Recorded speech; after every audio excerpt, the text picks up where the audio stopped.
Hashtag. I'm Haley. And I'm Will Tier. And today we're going to be talking about the Overwatch League and specifically the Boston Uprising. And their chances for the playoffs. I love the Overwatch League because it's a really entertaining way to watch people play a video game that I love, and it has a really great community around it. To explain, the Overwatch League is the esports league created to play Overwatch. So there are multiple teams around the globe for their respective cities, much like you see for any other professional sport. But what we're here to talk about is the Boston Uprising. Will and I are both huge fans of the Boston Uprising because we're both from Massachusetts, and it's been really fun to watch their underdog story from the first season all the way up until now. They've had a pretty rough time, to say the least, throughout most of the season.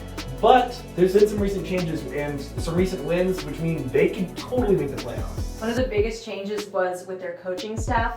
The Boston Uprising have definitely had an up and down career throughout their entire history in the Overwatch League, starting off in the first season, having a great track record, and then when they let their head coach go, they were in a bit of a rough patch. And finally, this year, we have changed the coaching staff up again, and it looks like this change is for the better. But the other big change is putting my favorite player, Punk, back in. Punk has been out for a little bit and sidelined for reasons we don't really know because of the coaching staff. But most games that Punk is in, he wins for Boston. And now that he's back, he's been winning. So before we get to the playoffs, they have 4 games left, which will very much decide where we think we're going to get into the playoffs and how well they're going to do. So our next match will be against Washington Justice, Paris Eternal, the New York Excelsior, and the Los Angeles Gladiators. So how are you feeling with those? I feel pretty good about those. I think Los Angeles Gladiators is definitely going to be a little bit more That'll be a difficult tough of a one. match, but I think we have been